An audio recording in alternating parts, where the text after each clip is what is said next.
Welcome to the Python 3 course for beginner, your first step to the Python learning journey. By learning Python 3 programming language, you will be able to build high-demanded websites with the easy way.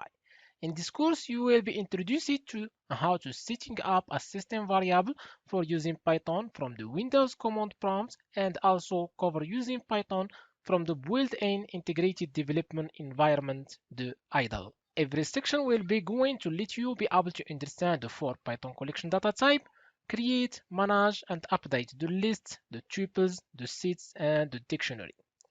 Hey, it's Bean. I am a system and network administrator. I graduated from the Institute of Applied Technology in 2008 and I started building websites and mobile applications from 2009.